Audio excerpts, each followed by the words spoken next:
ᱥᱟᱱᱟᱢ ᱠᱚᱜᱮ ᱥᱟᱹᱜᱩᱱ ᱟᱛᱟᱝ ᱫᱟᱨᱟᱢ ᱱᱚᱣᱟ ᱟᱵᱚᱣᱟᱜ ᱜᱟᱛᱮ ᱜᱟᱫᱮᱞ ᱠᱳᱪᱤᱝ ᱥᱮᱱᱴᱟᱨ ᱨᱮ ᱥᱟᱶᱛᱮ ᱥᱟᱹᱜᱩᱱ ᱥᱤᱸᱜᱟᱹᱲ ᱛᱮᱦᱮᱧ ᱫᱚ ᱥᱚᱢᱚᱭ ᱫᱩᱨᱚᱛᱛᱚ ᱨᱮᱱᱟᱜ ᱚᱝᱠᱚ ᱯᱟর্ট 3 ᱵᱚᱱ ᱠᱚᱨᱟᱣᱟ ᱯᱟর্ট 1 আর পার্ট 2 ᱫᱚ ᱢᱟᱲᱟᱝ ᱛᱮ ᱠᱚᱨᱟᱣ ᱦᱩᱭ ᱠᱟᱱ ᱛᱟᱵᱚᱱᱟ চলো তাহলে তেহেᱧᱟᱜ ক্লাস বাই বাই তেবন এতহবা চলো বন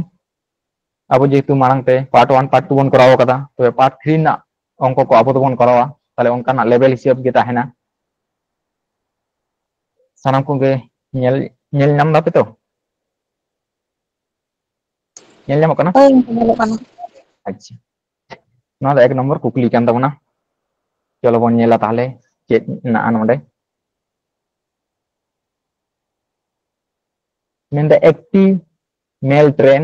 ও একটি প্যাসেঞ্জার ট্রেনের গতিবেগের অনুপাত 5:3 মেনাগᱼᱟ প্যাসেঞ্জার ট্রেনটি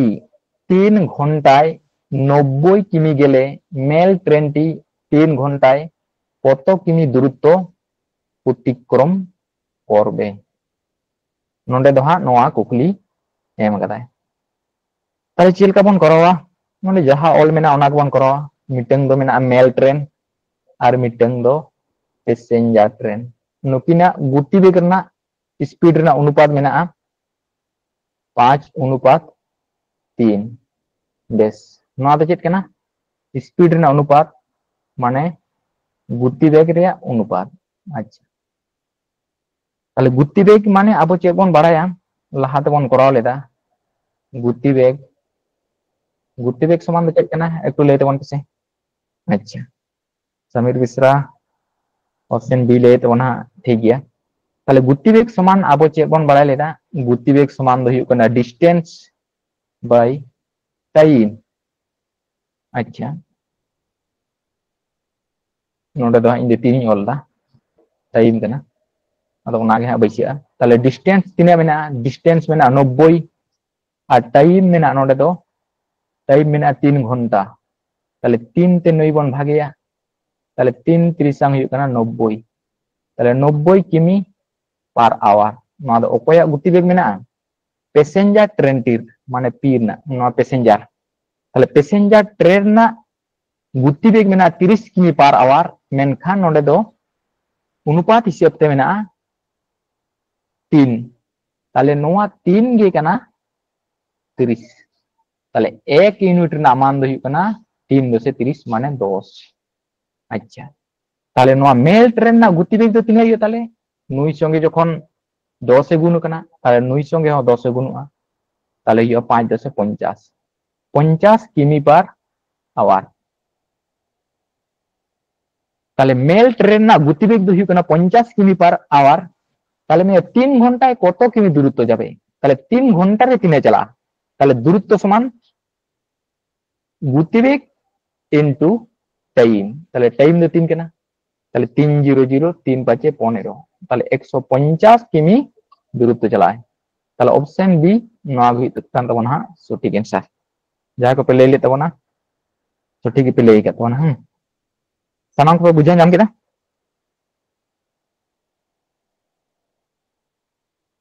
अच्छा पालन नोआ बन बुझाव नाम कदा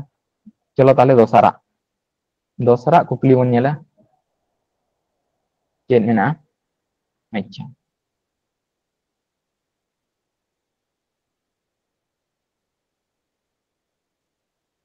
नोंडे नेल तबन पे मेंदे एक व्यक्ति कोनो स्थाने ट्रेने 25 किमी पर घंटा गतिवेगे गिए 4 किमी पर घंटा गतिवेगे हेঁটে ফিরে এলো সমগ্র যাত্রায় তার 5 ঘন্টা 48 মিনিট সময় লাগলে তাহলে টোটাল টাইম দো লাগা কান তায়া 5 ঘন্টা 48 মিনিট তাহলে দুটি স্থানের মধ্যে দূরত্ব কত কিমি তাহলে ডিসটেন্স দো তিনা কানা নোয়া লেই কেদা আচ্ছা তাহলে নোয়া অঙ্ক তো চেলকা বন করাওয়া ফার্স্ট স্টেপ তাহলে প্রথম পদ্ধতি নঙ্কা বন করা দাঁড়িয়ে আবো টাইম সমান টাইম বন সমানা ফার্স্ট স্টেপ দো চেলকা বন করা टाइम बन समाना चलका बन समाना अच्छा नोडे दूरत्व दो निर्दिष्ट करा गया होयतो मने का पे ए खन बी चला कना सेनोक कनाय आर हिजुक कना ताहले नोआ डिस्टेंस दो मिद गया ताहले मने का पे नोआ दो डी कना ताहले डिस्टेंस जुदी आबो बन साबा डी ताहले चला जोखान तीना समय लगा चला जोखान समय लगा नोआ समय समान अतिक्रांत दूरत्व बाई गतिवेग अच्छा हिजू जोखान तीना समय लगा ताहले अतिक्रांत दूरत्व बाई गतिवेग हिजू समय ना गतिवेग माने नोआ ताहले नुकिन जोग लेकिन खान गिकिन नामोआ तीना टोटल टाइम ताहले नोआ बन जोग लेखान तीना यो लोसा गोदो हुयु कनाय 100 4 25 100 माने 4d हुयु नोडे दो प्लस नोडे दो हुयु 25d बेस नोडे दो dd मेनाया ताहले नुकिन दुकिन कॉमन एना ताहले d बन कॉमन लेखान अकोय सारेज नाय नोडे दो 4 25 ताहले 4 प्लस 25 आर लातार रे दो 100 ता नोडे खन तिना बन नाम दा d into नुकिन जोग कके लेखान 4 25 जोग लेखान हुयु कना 29 आर लातार रे दो 100 नोआ चेक बन नाम केदा नोआ दो बन नाम केदा टाइम ताहले नोडे ना टाइम d into 29 100 कना नोडे दो 10 ᱧ ᱚᱞ ᱟᱠᱟᱫᱟ नोआ टा टाइम नोआ हुयु कन टोटल टाइम आर नोआ समान गे अंको अनुयायी ते मेना तमाना बोना तिना मेना 5 घंटा 48 मिनिट अच्छा 5 घंटा 48 मिनिट ताला 5 घंटा दो पूरा पूरी मेना 48 मिनिट मेना ताला 48 मिनिट अब घंटार बन परिणत या ताला 48 मिनिट दो घंटार बन परिणत लेखान 60 मिनिट के भाग हुयु अच्छा 9 बन भाग लेखान तिना कना तले 4 बारंग 48 5 बारंग दो 60 नोआ जुदी अब बन कैलकुलेशन तिना नामो कना 5 5 25 और 4 दो जोगोआ ताले हुयु कना 29 बाई 5 ताले टाइम संगे टाइम बन समान केदा ओना गे नोआ समीकरण नोडिन ऑल लेदा टाइम समान टाइम नोका समान हुयु इना तायम चेतारन चेतान को गेदोआ नोआ रेन संगे नोआ रेन ताले 29 29 निगेदना और नोआ लातार लातार को नुकु को गेदोआ ताले 5 परियांग 100 ताले d समान दो तिना हुयु d समान दो हुयु 20 नोआ बन नाम अच्छा ताले ऑप्शन दो हुयिन तबना सीरना ऑप्शन हुयु का तबना सटीक आंसर नोआ दो फर्स्ट स्टेप अच्छा सेकेंड नियम ते चलका मन करा दाड़े सेकेंड मेथड दो हुयु कना हाना टाइम एंड वर्क को पाइप एंड सिस्टम को जहां का नॉल चौबच्चा को बन कराल दा ओना मेथड तो बन करा चलका बन करा तने जहां टागे अब दो ए बी टी बन साबेत को ताना अच्छा ताले सेनो जोखान रे दो ए बन साबिया आर हिजु जोखान दो बी ताले गुटी बेग सेनो जोखान ना दो 25 हिजु जोखान ना गुटी बेग दो हुयु कना 4 आर चिकेट किन तार बन नुकिन लोसागु दो हुयु कना 100 बेस नोडे 25 ते 100 भागो कान ताना ताले 4 25 100 और 4 ते 100 बन भागे लेकान भाग कोल हुयु 25 अच्छा नोडे दे चेक कना ताले नोआ दो स्पीड नोआ दो हुयु कना डिस्टेंस और नोआ आड़े दो हुयु कना टाइम अच्छा ता नोडे नेल तावन पे नुकिन जुदी बन जोग किना ताले तिने किन हुयु कना 29 नोआ दो आवार रे मेना ठीक गया और नोआ समान गे आबोआ टाइम नोडे तिने ऑल मेना नोडे ना टाइम दा आबो बन नाम केदा नोय नोना टेन 29 बाई 5 ताले नोआ समान गे कना 29 बाई 5 अच्छा ताले 29 नोडे खन नुई दो चिके तो बन नामेया ताले नोडे 5 ते भागे हुयु नोडे नुई 5 ते भागे हुयु तबे खान गे नोआ संगे समानोक कनाय माने 29 बाई 5 नते होलोय तबे खान नते 29 बाई 5 समान समान ताले तिने ते चिके हुयु कना दो 5 ते भाग हुयु कना অতএব নুনি তালারেন হ 5 তেবন ভাগেয়া তাহলে 100 যদি 5 তেবন ভাগেয়া 5 কুড়িয়াং 100 তাহলে হইকনা 20 কিমি ताले नोका बानार पाटा सेनते आबो बन कराव दाड़े जहां गे जहां लका सुविधा तबे नोना सेकेंड मेथड जहां मेना नोआ तेगे उसेरा कम समय मध्य दो मुखी मुखी तेहो कराव गानोआ साना को बुझाव नाम कदा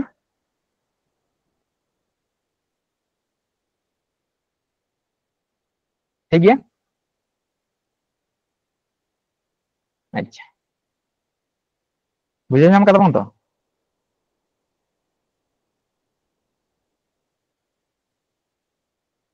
अच्छा ओके के चे बामन लेदे पालेन बुझे नाम कदा बन जुदी चे न बाम पे ले लेखाना इन दिन मने जोंगा जे साना को बाम बुझे नाम कदा आ जुदी बाम पे बुझ नाम दाड़े खान दाते लेया अच्छा तेसारा कुकली चलो ताले मिले एक छात्र बड़ी থেকে স্কুলে 3 কিমি পার ঘন্টা বেগে গেল এবং 2 কিমি পার ঘন্টা বেগে ফিরে এলো তাহলে চেন্নাই আর হেড নাই সমগ্র যাত্রায় তার 5 ঘন্টা সময় লাগলে বাড়ি থেকে স্কুলের দূরত্ব কত কিমি তাহলে এনা লেখা কোন করাওয়া সেকেন্ড মেথড গে ইন্ডিং অ্যাপ্লাই দা তাহলে এ আর হুই কানাই বি চেন্নাই তিনাতে 3 কিমি পার ঘন্টা নোয়া দো তাহলে স্পিড কানা हेज ना तीनते 2 किमी पर घंटा ताले नुकिन लोसागु किन लेकान तिना किन हुआ लोसागु लेकान 6 किन हुआ ना अच्छा 3 ते 6 बन भागे लेकान 3 दुगुनी 6 और 2 ते 6 बन भागे लेकान भागफल दो हुआ ना 3 दुगुनी 6 अच्छा नोआ दो चेक कना ताला ना दो डिस्टेंस दूरत्व और नोआ दो कान तबना टाइम ता नुकिन जोग किन लेकान टोटल तीना टाइम लगा कना टोटल 5 घंटा टाइम लगा कना 5 घंटा और नोडे ऑल गे मेना 5 घंटा समय लागले बड़ी থেকে স্কুলের দূরত্ব কত তাহলে 5 ঘন্টা গে লাগাও কানা তাহলে দূরত্ব তো 6 গে হইবে তাহলে 6 কিমি তাহলে অপশন এ হইব কানা না তো ঠিক आंसर তো एसएससी सीजीएल एग्जाम 2013 रना क्वेश्चन ताहे काना ठीक गया बुझे नाम कदा बन सनम को हां नोटा हन काना कान गया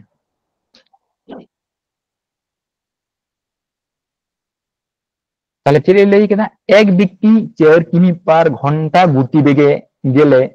স্কুলে পৌঁছতে 5 মিনিট দেরি হয় তাহলে স্কুল সেটারতে 5 মিনিট দেরি হবে কিন্তু 5 কিমি পার ঘন্টা গতি বেগে গেলে 10 মিনিট আগে পৌঁছায় তাহলে বাড়ি থেকে স্কুলের দূরত্ব কত তাহলে বাড়ি থেকে স্কুলের দূরত্ব কত আচ্ছা ওনা মেথড থেকে যখন আবদ্ধবন করা হলো তাহলে চলো उनका के बन करो ताले ए माने सेनो जोखान ना बी माने हिजु जोखान ना सेनो जोखान दो 4 किमी पर घंटा हिजु जोखान दो 5 किमी पर घंटा नोआ दो चेत कना स्पीड कना बेस नुकिना लसागु दो कना 20 ताले 4 5 20 और 5 4 20 हुआ नोडे तो बन नाम कदा डिस्टेंस कना और नोआ दो टाइम कना ताले नोडे टाइम ना फराक तिना हुई कना नुकिना बियोग किन लेखान 1 आवर माने 1 घंटा तफात हुई कना ताहले ओंडे नेल तावन पे सठिक टाइम दो साब कातम पे नोआ कना सठिक टाइम दो नोडे मेनखान 4 किमी पर घंटा गुटी बेगे गेले स्कूले पहुंचते 5 मिनट देरी होय ताले जाहि को नोडे सेटर कथा मेनखान 5 मिनट देरीना माने इन्हें गन समय दो बढ़तीना जहां तिने लगा कान था इन्हें कोन इन्हें समय दो बढ़तीना 5 मिनट देरीना बेश किंतु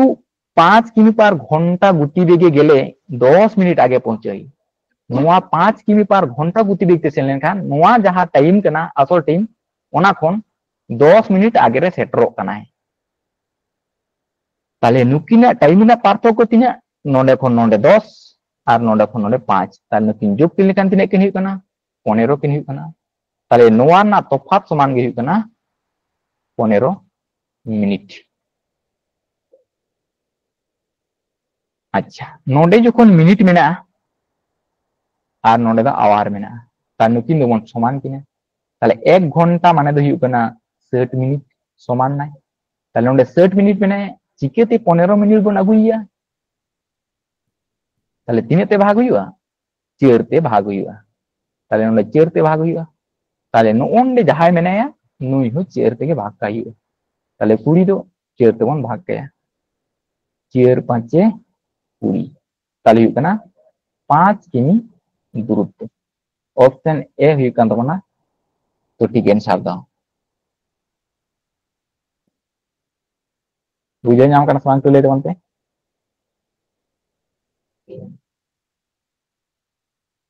बुझोगी उनके होई एटाका मेथड मेना आदो ओना दो बइन करादा नोआ तेगे आबो सोच तेबन करा दाड़े दिसियो ताहेना एटा को सूत्र को मेना अच्छा चलो बन ताले इने तायम ना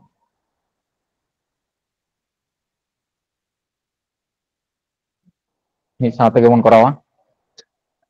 ताले एक व्यक्ति चे मेंदा 20 किमी पार घंटा गति दिगे गेले गंतव्य स्थले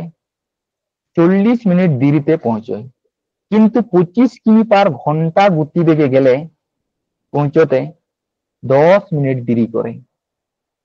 कौन समय गेले सठिक समय पहुंचोबे ताले तीना समय दो हुई कांतेया सठिक समय रे सेटरवा ठीक गया जालका बन कराइट को ताने उनका बन करावा ताले ना दो प्रथम ना दो दोसारा किमी दो तीन प्रथम दो 20 किमी पर आवर परे ना दो 25 किमी पर आवर नुकिन बन लसागु लेखान तीना बन नाम दा 100 बन नाम दा ताले 20 ते 100 बन भागे लेखान दो हुई 5 20 yang 100 25 ते 100 बन भागे लेखान दो हुई 4 25 yang 100 ठीक गया ताले नुआ दो चेक कान तबना नुआ दो कान तबना टाइम नुआ दो डिस्टेंस और नुआ दो स्पीड चलो ताले नोंडे टाइम रना तफात तीना मेना नुकिन बन बियोग लेकिन खान 1 आवर हुई 1 घंटा अच्छा अंको रे लैकन अनुजेते टाइम ना तफात तीना मेना ताले सठिक समय दो नोआ कना प्रथम जखन 20 किमी पार घंटा गति देखते चला कना तखन 40 मिनट देरी कना माने आसल टाइम कोन 40 मिनट आरो बेसी लगावा देया होयतो निने गान लगावा देया 40 मिनट बढ़ती लगावा देया इन तायम जखन 25 किमी पार घंटा गति देखते चला कना तखन दो 10 मिनट देरी कना तखन दो 10 मिनट देरी कना ताले नोंडे खन नोंडे ना तफात फाराक दो तिना मेना तिना के नोंडे खन नोंडे फाराक लाइट बन 30 हैं कारण नोते 10 ताई बाद कना तार नोंडे खन नोंडे ना दो कारण एतोप खन नोंडे हरि दो 40 कना तार नुई 10 तो नोते खन नोते बाद कन नोते बाद नाय तार नोंडे खन नोंडे ना तफात ताले हुई 30 ताले 1 घंटा समान हुई 30 मिनट ताले नोंडे तो मेन कत बना तीना समय लगा समय को ओडक मेन कता ताले समय को गे ट्रांसफर को हुआ मिनट रे ताले 1 घंटा समान हुई 30 मिनट ताले 5 घंटा समान दो 3 मिनट हुआ 5 गुणित 30 30 संगे गुणुआ ताले 3 5 15 150 मिनट हुआ टाइम दो अच्छा ना तेगे बन करा दाड़िया आदा बानार सिन दिन करा का आर जुदी हुआ 4 घंटा ताले ना 4 घंटा समान तीन बन ऑल दाड़िया 4 गुणित 30 माने हुआ 3 4 12 120 मिनट आदा मिटन गे आबो दबन करावा इन बानार उदुका कना ठीक गया ताले नोडे निना मिनट हुई नोआ समय ते चलान खान तीना देरी कना 40 मिनट देरी कना ताले सठिक समय तो तीना कना ताले 40 मिनट दो बात ता हुआ ताले तीना हुई कना 110 मिनट ताले 110 मिनट समय लगा कना आज नोते खन बन बिचारा ताले 120 मिनट नोआ टाइम लगा कना नोआ टाइम लगा कना ते तीना हुई कना 10 मिनट देरी कना ताले सठिक समय तो तीना कना ताले 10 तो बात ता हुआ ताले 10 बन बात का लेखान 110 मिनट लगा kan ta nonde ho ona ge odokoa nonde ho ona ge odokoa jahata ge miten kora ka lekan duin tale 110 minute माने तिना 1 घंटा 50 मिनट ताले ऑप्शन डी हिन दबना सठिक आंसर बुझान नाम ना सांग ले तवनते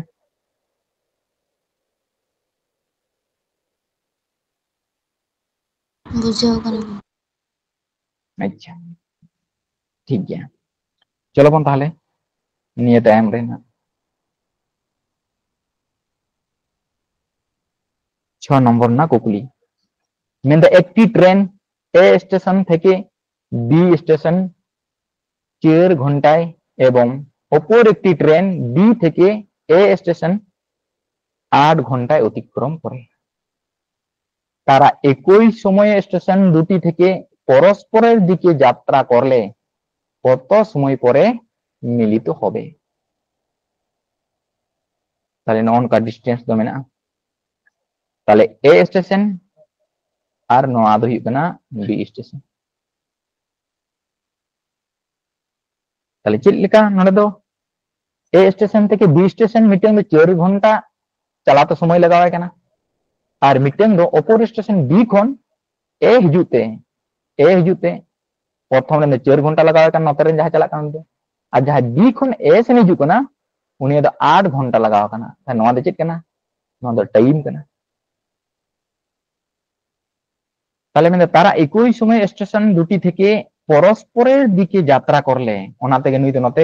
চালাক কানা আর নুই দো নতে হিজুক কানা পরস্পরের দিকে কেন হিজুক কানা।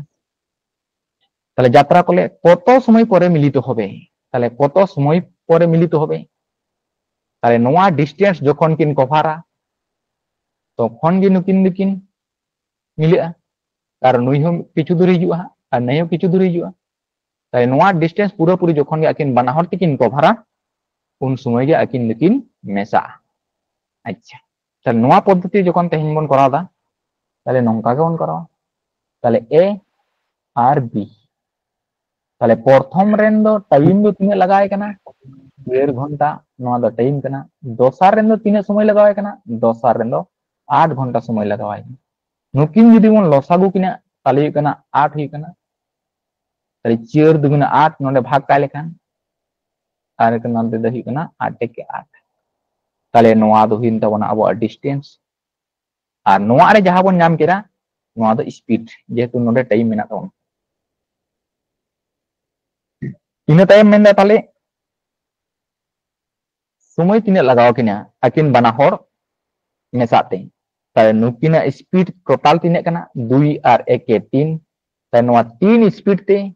নোডে খন নোডে না ডিস্টেন্স মানে 8 নোয়া किन को भारा তাহলে টাইম তিনে লাগা অতিক্রান্ত দূরত্ব 8 বাই স্পিড সমান হই কানা 3। তাহলে 8 যদি 3 তে বন ভাগিয়া তাহলে তিনে হই কানা 3 দুগুণে 6 আর নোডে তো 2 বন নামে কানা তাহলে 2 পূর্ণ 2 বাই 3 ঘন্টা। আচ্ছা তাহলে 2 ঘন্টা মা লাগা কান গে আর 2 বাই 3 ঘন্টা তাহলে 2 বাই 3 ঘন্টা নোয়া দো যদি আবো মিনিট রে বন পরিণতয়া তাহলে সেট তে বন গুনা তার নন্ডে কাটাকাটি লেখান হইু কানা 3 কুড়ি 61 তাহলে গুণ কা লেখান তিনে কানা 20 দুগুনি 40 তাহলে 40 মিনিট নতে বন পরিণত কেরা তাহলে 2 ঘন্টা 40 মিনিট তাহলে টোটাল সময় তো তিনে লাগা কানা 2 ঘন্টা 40 মিনিট। তাহলে অপশন কটা রে মেনা তাবনা 2 ঘন্টা 40 মিনিট মানে অপশন এ হইু কানা নোয়া রে সঠিক आंसर दा। বুঝেন জামনা সে বাং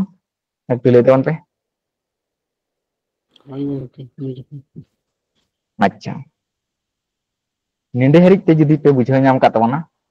ताले 7 नंबर ना दा पालेन आशा निहत गे पे करा दाड़िया। चलो चेष्टा तबन पे और सानाम कोगे उत्तर लई ना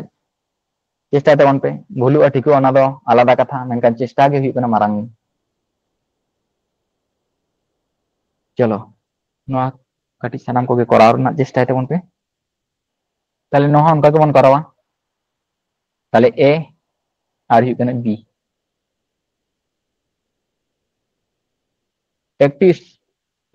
মানে একটি ট্রেন সকাল 6টায় তাহলে 6টা খন এ স্টেশন থেকে যাত্রা শুরু করে 5 ঘন্টা পর বি স্টেশনে পৌঁছে। তাহলে এ খন বি চালাক কানা তাহলে সময় তিনে লাগাবাই কানা 5 ঘন্টা তাহলে নতে বনলা 5 ঘন্টা। আচ্ছা ইনা তায়ম উপর একটি ট্রেন একই সময়ে মানে নুই 6টার আগে সেটা 6টার আগে बी स्टेशन থেকে যাত্রা শুরু করে তার নুই দো নতে কোন হিজু কানা আর নুই দো নতে কোন চালাক কানা তার নুই দো 7 ঘন্টা মানে বি দো বন সাবিয়া তাহলে 7 ঘন্টা। তাহলে নুকিনা লসাগু 35 তাহলে 7 5 35 নন্ডো 7 বন জামা চেতান তো লাতার দো 5 বন জামা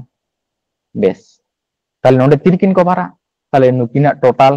नोआ दो जेतु टाइम कना नोआ दो स्पीड कना ताले नुकिन बन जोग लिकिन kan तिना किन हुई कना 12 ताले नोआ 12 ते आबो 35 बन भागा ताले 35 जुदी बन भागा 12 ते ताले तिना हुई कना 12 दुगुने 24 और 11 भाग शेष ताइन कना ताले 2 घंटा मत बन नाम केट गे तेला तारो तिना नामो कना 11 बाई 12 घंटा नोआ जुदी मिनिट बन परिणतया ताले 60 ते बन गुना ताले 5 12 60 ताले नुकिन बन गुल लेकिन 5 ग्राम 55 ताले 2 घंटा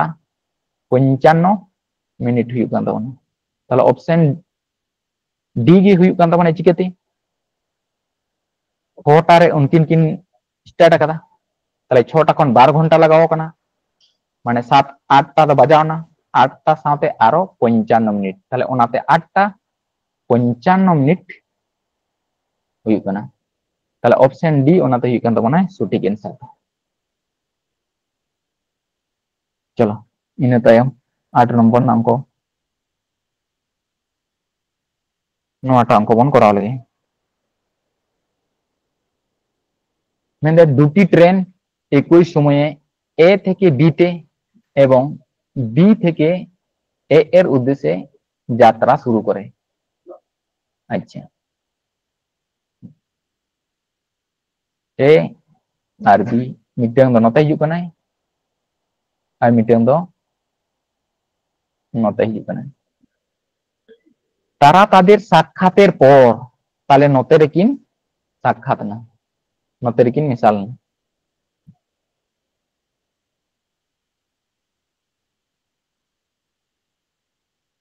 যথাক্রমে 4 ও 9 ঘন্টা পর বি ও এ স্থানে পৌঁছই ট্রেন দুটির গতিবেগের অনুপাত হলো তাহলে ট্রেন দুটি গতিবেগের না অনুপাত দো তিনাক কানা তাহলে নোনা ঠিক ñel taban pe noa are kon jahay chalak kana unia time do lagak kan tay kintu 4 घंटा আর নোয়া are kon jahay hijuk kana uni do time lagawai kana 9 घंटा अच्छा তাহলে নোয়া চেন মেন kada সাক্ষাতের পর তাহলে নতে কোন যাহাই চালাক কানায় উনি দো নোনা ডিস্টেন্স অতিক্রমতে সময় লাগাও কাদিয়া 4 ঘন্টা আর নতে কোন যাহাই হিজুক কানায় তাহলে সাক্ষাতের পর টাইম কান তায়া তাহলে নোন্ডে কোন ওন্ডেনা ডিস্টেন্স নোডেনা অতিক্রমতে সময় লাগাও কাদিয়া 9 ঘন্টা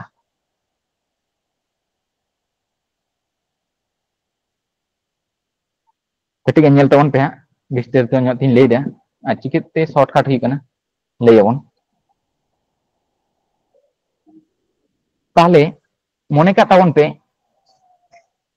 এরিয়া গতিবেগ দো হুয়ুক কানা x কিমি পার আওয়ার আর বীর না হুয়ুক কানা y কিমি পার আওয়ার আচ্ছা যাই হোক যাই কো आंसर বন লেদা ঠিক গিয়া এ আর বি রিয়া গতিবেগ বন আবো বন সাবা যে নিনা এর না দিনা আর বি না নিনা নলে মনে করি কাতে আচ্ছা আর নোডে দো মনে কা তাবন পে নোডে দো ও স্থান কানা নোডে কিন মিঠেন লেনা তাহলে এয়া আকাটা দ্রুত অতিক্রম কাদা ও কোন বি দাবি না অতিক্রম কাদা এ দো মেন্দা সাক্ষাতের পরের সময় দো কান তায়া 4 ঘন্টা দো তাহলে সাক্ষাতের পর না 4 ঘন্টা তাহলে নোনা অতিক্রমতে সময় লাগাও কাদিয়া তিনা তাহলে নোডে না অতিক্রমতে সময় দো লাগাও কাদিয়া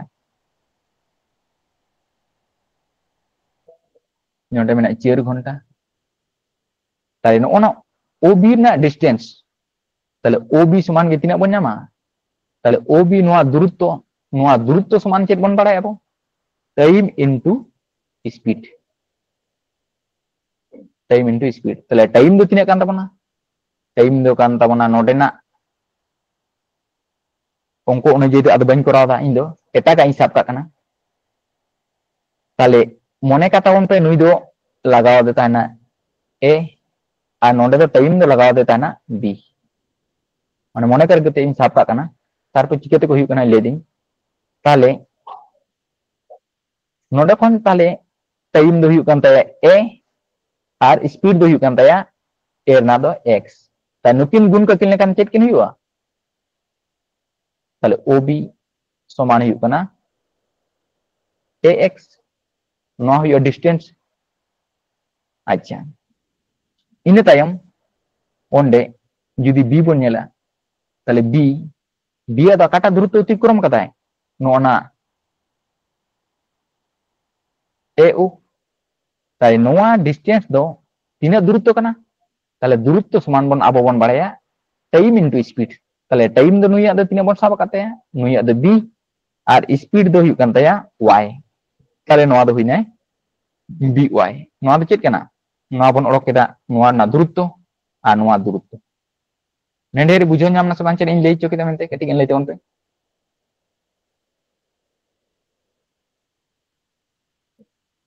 बुझाव कना गो আচ্ছা তাহলে নন্ডে খন ñel তবন ᱯᱮ তাহলে উনি a নোনা দূরত্ব নন্ডে খন নন্ডে a নন্ডে a রিয়া a খন ও দূরত্ব অতিক্রম তে তিনা সময় লাগাও কাদে তাহলে নিডে খন অতিক্রম তে তিনা সময় লাগাও কাদিয়া তাহলে নন্ডে সময় সমান দো কি হুᱭᱩᱜ ᱠᱟᱱᱟ অতিক্রান্ত দূরত্ব বাই গতিবেগ তাহলে নোনা ও a এর না দূরত্ব দো চিনা কানা ও a এর না দূরত্ব দো কানা dy তাহলে সময় সমান দো হুᱭᱩᱜ ᱠᱟᱱᱟ অতিক্রান্ত দূরত্ব মানে by বাই স্পিড তাহলে স্পিড দো তিনা স্পিড দো হুᱭᱩᱜ ᱠᱟᱱ ᱛᱟᱭᱟ x আচ্ছা নিনা ঘন্টা সময় লাগাও কাদিয়া আর নাতে বন ñel ᱢᱟ নুই হুᱭᱩᱜ ᱠᱟᱱᱟ b সেন কো যাই হুᱭᱩᱜ ᱠᱟᱱᱟ উনি b ᱨᱮᱱᱟᱜ তাহলে b দো কাটা দূরত্ব যদি নোয়া OB দূরত্ব অতিক্রম তে তিনা সময় লাগাও কাদিয়া তাহলে OB রনা দূরত্ব তিনা OB রনা দূরত্ব দো AX তাহলে সময় সমান অতিক্রান্ত দূরত্ব মানে AX বাই স্পিড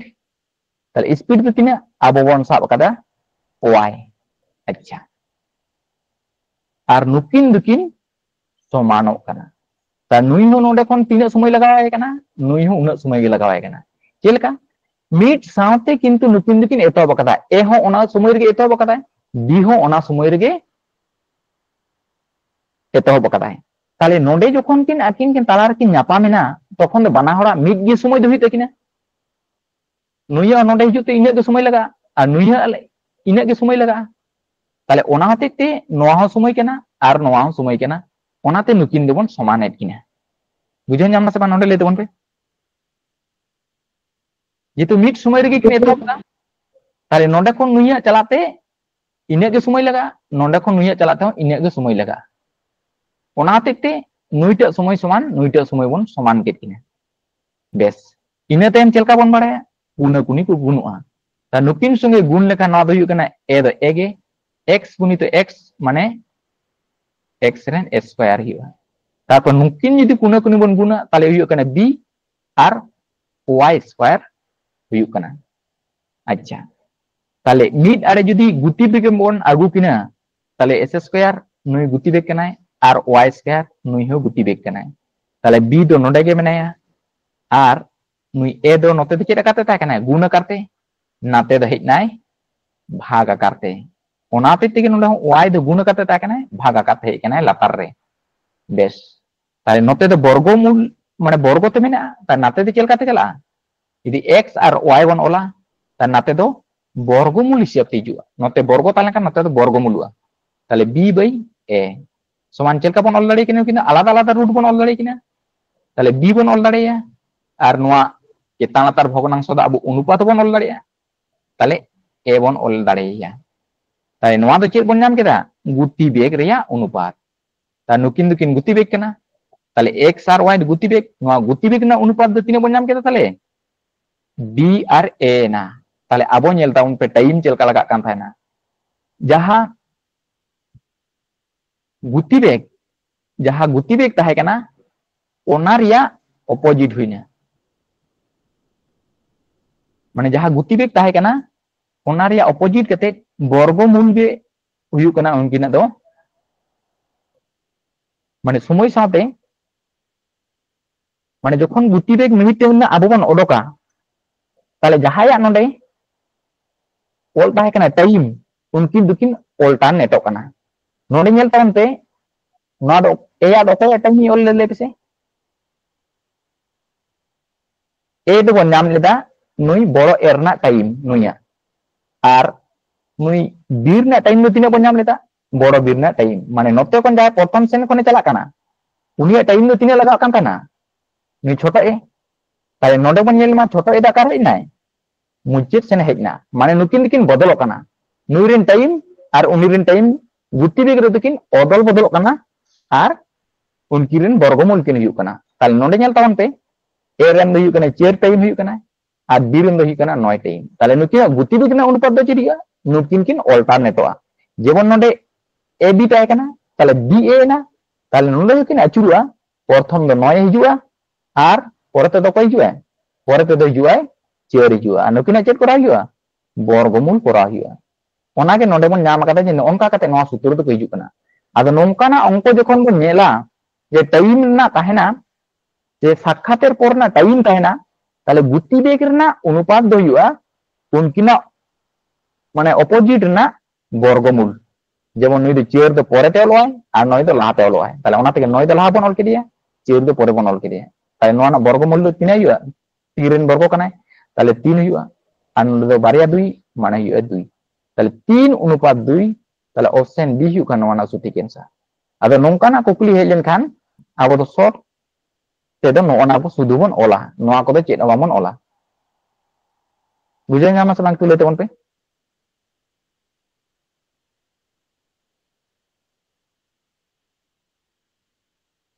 बुझो कना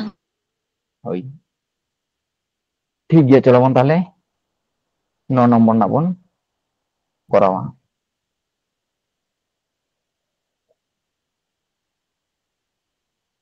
अच्छा नोआ ताले उनकान अंक कान गया जे मेंदे दुटी स्थान থেকে একই সময়ে তার নড়ে একই সময়ে কে মেন্দে বিপরীত স্থান দুটির উদ্দেশ্যে তাই নুকিনো মিটার নতে কোনে চালা কানা মিটার নতে কোনে বিপরীত দুটি স্থানের উদ্দেশ্যে মানে নুই নতে চালা কানা নুই নতে হিজু কানা নংকা গেলে দে পরস্পরের অভিমুখে যাত্রা শুরু করে তাহলে বানাহর মুখোমুখি নুই নতে হিজু কানা নুই নতে বানাহর অভিমুখ থেকে হিজু কানা তারা মিলিত হওয়ার 4 ঘন্টা ও 9 ঘন্টা পর গন্তব্যস্থলে পৌঁছয় তাহলে একই কথা লেই কেদায় তাহলে প্রথম ব্যক্তির গতিবেগ 12 কিমি পার ঘন্টা হলে দ্বিতীয় ব্যক্তির গতিবেগ কত তাহলে গতিবেগ রেনা অনুপাত চেক বন পাড়ায়া তাহলে কিন আচুরুয়া নংকা অনুপাত চের নকা কিনি গতিবেগ না অনুপাত তার নন্ডে কম প্রথম কোন তিনে বন নামা 3 আর পরে বন নামিয়া 2 তাহলে প্রথম ব্যক্তির গতিবেগ তিনে মেনা 12 তাহলে 3 জায়গা রে মেনা 12 তাহলে তিনে তে গুণ কত নামা কানা 12 দো চেরতে তাহলে নই হো চেরতে গুণ কাই हुआ তাহলে 4 দুগুণে 3 हुआ নে দে हुआ 8 তাহলে 8 কিমি পার ঘন্টা हुआ कना দ্বিতীয় ব্যক্তির গতিবেগ তাহলে অপশন ডি हुआ कना সঠিক आंसर ঠিক গিয়া ওনাটা অঙ্ক লেখা কে তাহে কনা ওনাটা গে চলো বন তাহলে ইনাতে 10 নম্বর না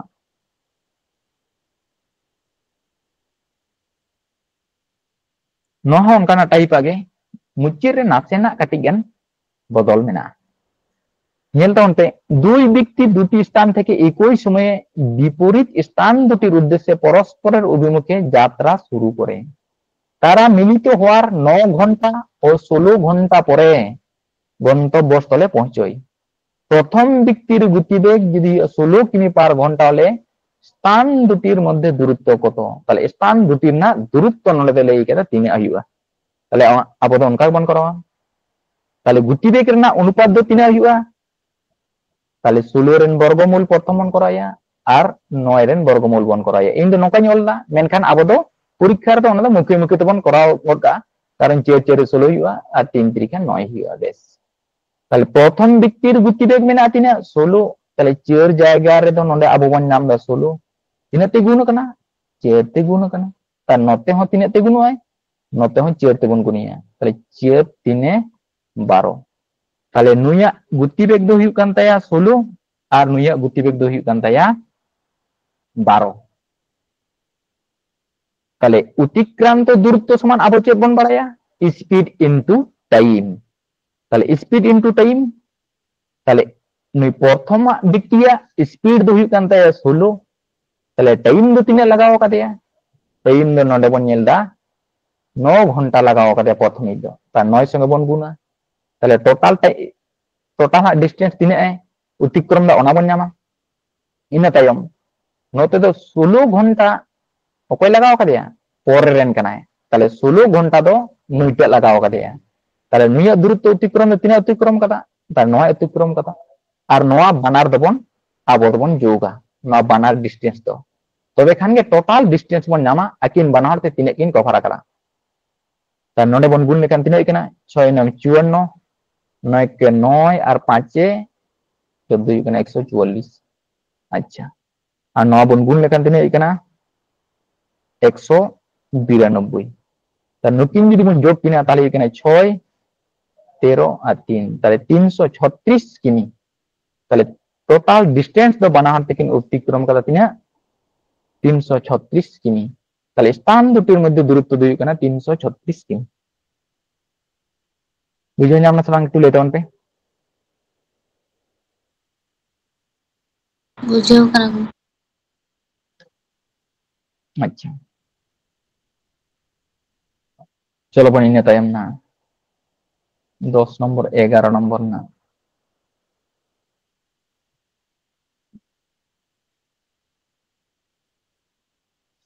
अच्छा ठीक है ताले चलो बन करा नेला ताले जहां लकाते बन करा ता ना उनका के बन करावा ताले ए आर बन साबा बी बेस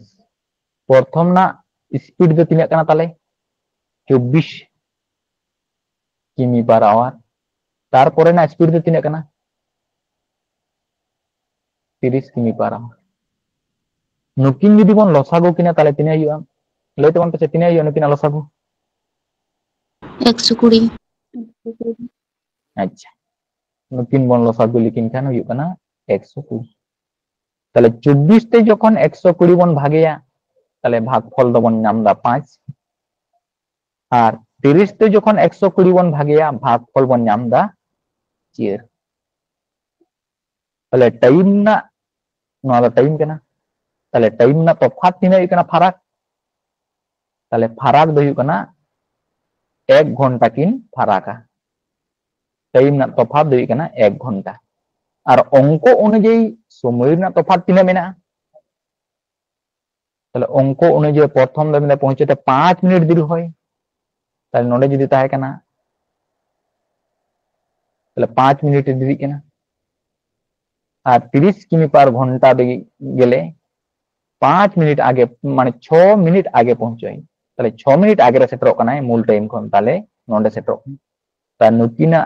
डिफरेंस तो तिना इकना ता नोडे खन नोडे 6 और नोडे खन नोडे 5 ताले हुयु कना 11 ताले 11 मिनट हुयु कना ताले 1 घंटा समान गे नोडे मेना 11 मिनट ताले 1 घंटा माने आबो चेक बन बाड़ाया 1 घंटा माने बन बाड़ाया 60 मिनट ताले नोआ 60 मिनट खन 11 मिनट चिकेते बन नामेया ताले 60 ते बन भाग काय लेखान दो 60 किन गेदो हा और ताले 11 ते बन गुण कया चेतान पे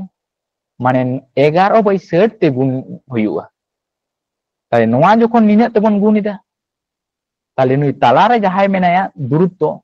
नुई हो ओना तेगे बन गुणा तबे खान गे कत किमी ओना आंसर दो ओडको ताले 120 गुणित 11 बाई 60 ताले 60 दुगुने 120 और 11 दुगुने 22 ताले 22 किमी हुयु कना ओना आंसर ताले ऑप्शन सी हुयु कना नोआ ना तो ठीक आंसर दो ठीक गया बुझे नाम कना होय गंके अच्छा नोआ टाइप अंको के तहन जस्ती मेना नोकाना दो एसएससी सीजीएल करे एमटीएस करे बेसी nyuru आरकी चलो इन तायम 12 नंबर ना कुकली नोआ हसे अंको इनकेना गे कट्टी गन नासेना बदल बदल मुचिर रे एक व्यक्ति 12 किमी पार घंटा गति बेगे गेले गंतव्यस्थले पहुंचते 6 मिनिट देरी करे किंतु 15 किमी पार घंटा बेगे गेले गंतव्यस्थले ठीक समय पहुंचाई তাহলে বাড়ি থেকে গন্তব্যস্থলের দূরত্ব কত কিমি তাহলে দূরত্ব তো তিনাক কানা জালকা বন করা তান উনকা বন করা তাহলে প্রথম এ কে বন সাবিয়ে আর বি কে বন সাবিয়ে নি তো 12 বন হলা 12 কিমি পার আওয়ার নি তো 15 কিমি পার আওয়ার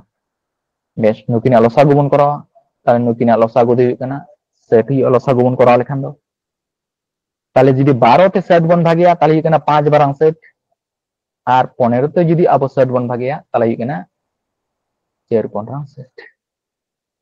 বেশ ইনা টাইম নুকিনা টাইম না তফাৎ নোয়া দো যেহেতু স্পিড কানা তাহলে নুই দো নুই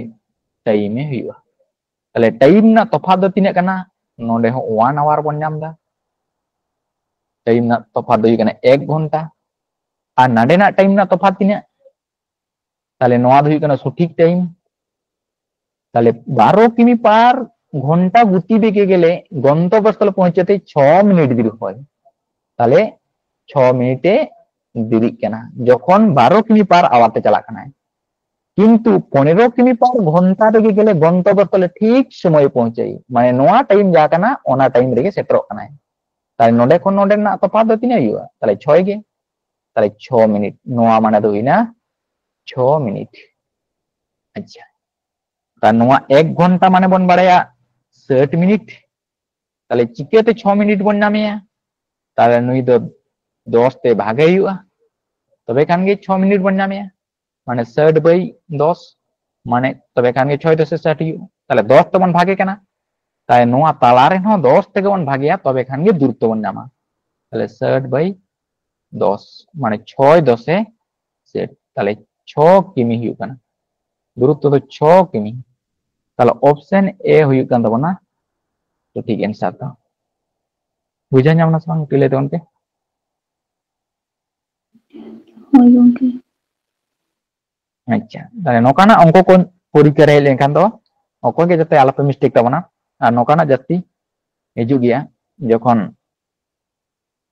হয়তো গ্রাজুয়েশন লেভেল মাকা এইচএস লেভেল না एग्जाम করে তো নকানা তো নামক গিয়া আচ্ছা চলো নিয়ে তাইম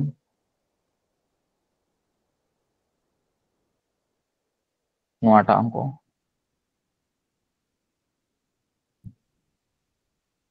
নঙ্কানা টাইপ অঙ্ক হইতো তো আলাদা টাইপ নোনা কিছু মেন্দে এক ব্যক্তি 5 কিমি পার ঘন্টা গতি বেগে 40 কিমি দূরত্ব যায় তাহলে 5 কিমি পার ঘন্টা গতি বেগতে 40 কিমি পথে চালাতেন তারপরে চেক চিকে কানা প্রতি 6 কিমি অন্তর সে 10 মিনিট করে বিশ্রাম নিলে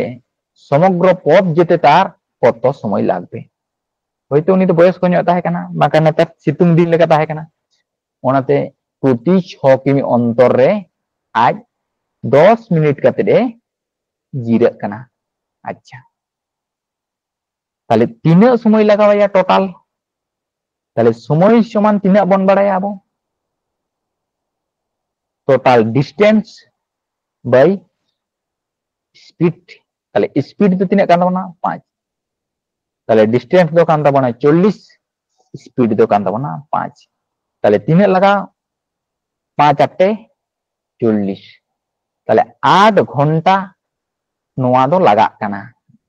যদি মি রসাতে আজে চালাও লেনখান মেনখান নোয়া খনা আরো এক্সট্রা লাগাওয়াই কানা তাহলে এক্সট্রা তিনে লাগা কানা যখন আজ রেস্টে হাতাও দা তাহলে ওনা দো আরো এক্সট্রা টাইম আয়া জুগো তায়া তাহলে টোটাল চালা কানা 40 কিমি চালা কানা 6 কিমি অন্তর আজে জিরে কানা তাহলে তিনে বারে জিরে না 6 তে 40 হাবি তিনে হাবি भाग चला इन हबी ये जिरे कना माने 6 6 36 6 बारे जिरे कना 6 साथे खान दो हुई कना 42 माने 7 बारे तो 6 किमी सेटर के बाय सेटर कना ताले टोटल तीन दाव जिरे हुई ते 6 बारे जिरे कना ताले मिड धाव जिरो माने के 10 मिनिट ताले 6 दाव जिरो माने 6 गुणित 10 माने 6 10 60 मिनिटे जिरे कना माने 1 घंटा जिरे कना ताले 8 घंटा लगाव कथा तो आज ये जिरो कना आरो 1 घंटा ताले टोटल 3 घंटा लगाव दिया 8 आरे के 9 घंटा लगावाय कना टोटल दो ताले 9 घंटा दो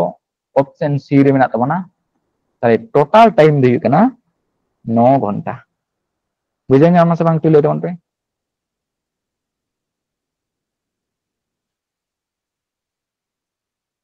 बुझा के गंको सना को पे बुझे नाम का तबन तो Hoy पति को तुमने रिस्पांस बांग ले तबन ले पे होई तबे खान इन बुझे नाम दाले से जे इन जहां ले जा ओना पे बुझ नाम दा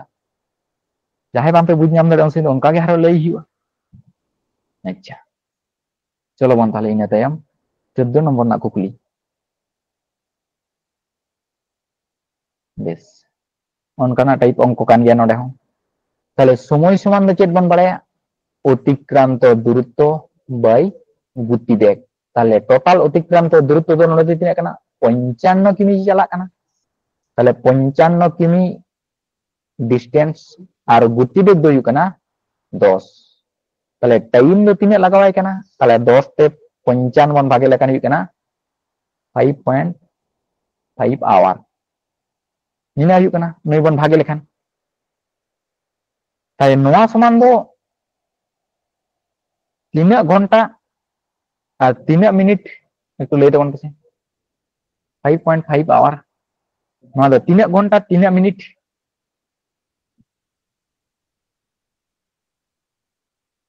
ताले टोटल दशमिक लेंगार रे जहां मैंने उनी दो 5 घंटा नुई दो पूरा पूरी के मैंने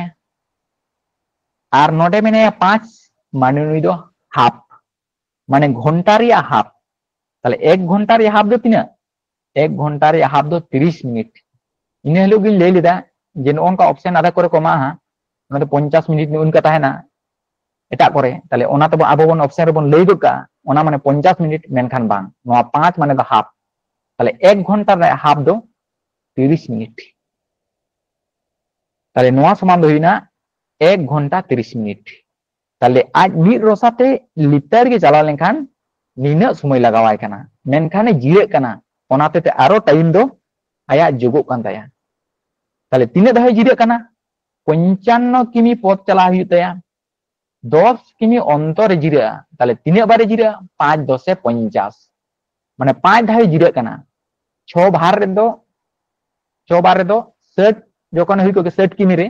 तखने जिरे को के मेनखान ओनाते माना रे सेटरो कना ताले 10 किमी अंतर अंतर जदि जिरे टोटल 55 किमी चलाए ताले 5 बार जिरे हुई ताया ताले पुट टोटी तीन मेना कना 10 मिनिट ताले 10 मिनिट जिरे कना ताले 5 गुणित 10 समान कना 5 10 50 मिनिट टोटल जिरे कना ताले 10 मिनिट कते 5 धावे जिरो लेखान टोटल 50 मिनिट जिरे कना ताले 5 घंटा तो आगे रे जिरो कान जाय आरो नोडे 50 मिनिट जिरो ना ताले तिने कना 80 मिनिट ताले 80 मिनिट दो तिने आरो 1 घंटा नते जोगना 60 मिनिट दो नते हिजु कना ताले 6 घंटा हुईना आ तिने हुईना 60 जुई नते बन बात कया 70 80 ताले 20 मिनिट 6 घंटा 20 मिनिट ताले समय लगावाया ताले ऑप्शन डी हुई कना नोआ ना सठिक आंसर दो बुझे नाम ना सबंग तुले तबन पे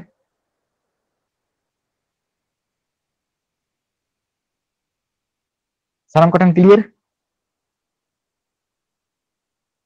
hoy gongke. अच्छा तेन दा कम अंक को ताहे कना मुचे रे नार मीटिंग मेना तेमोना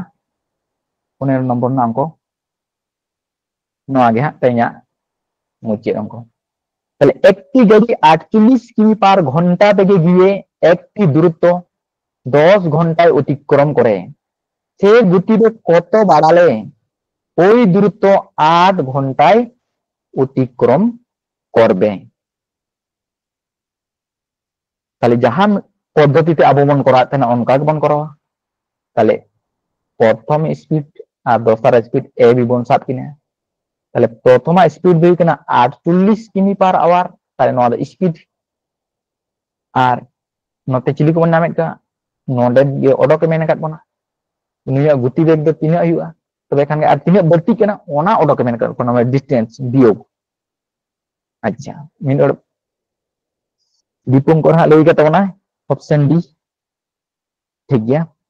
चलो बन नेला ताले ताले नोडे कोन चेक बन बाड़ाया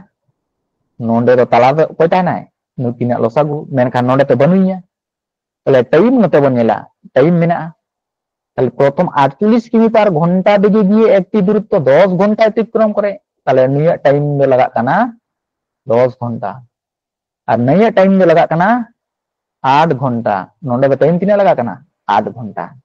আর লসাগু মানে নন্ডে চেক বন বাড়ায় কানা নোয়া তালারং লসাগু দো চেলকা নামো কান তানা নুকিনা গুণফল के তালারং লসাগু দো তাহলে 48 আর 10 বন গুণ লেখান তিনা হিয়া 480 তাই নোয়া গইনা টোটাল ডিসটেন্স তো আচ্ছা তাহলে গতিবেগ দো তিনা হিয়া নুইয়া দো তাহলে গতিবেগ সমান অতিক্রান্ত দূরত্ব মানে টোটাল ডিসটেন্স 480 বাই টাইম নুই মেনা তায়া 8 তাহলে 6 8 48 আর 0 তে 0 কে তাহলে তিনা হিয়া কানা 60 কিমি পার আওয়ার তাহলে নুইয়া গতিবেগ দো হিয়া কানা 60 কিমি পার আওয়ার তাহলে কত বাড়ালে তাহলে তিনা বাড়তি কানা তাহলে 60 কোন যখন আবো 48 মন বিয়োগা তখন বন নামদা 12 কিমি পার আওয়ার তাহলে 12 কিমি পার আওয়ার বাড়াতে হবে তাহলে অপশন ডি হিউ কানা নোয়া রিয়া সঠিক অ্যানসার তো বুঝে নাও কানা নাম को বুঝে নাও কাটা বনা আচ্ছা তেইয়া অঙ্ক তো নিনা গান কে ko tahe kana আর মিদ দিন বন করাওয়া ইনে লো খান গে समय और दूरत्व रना अंक को मुचाद तबना ठीक गया ताले सानाम को गे सगुन निदो बडाय चो काते तेया क्लास तो नोडे गिन मुचाद का कान तबना।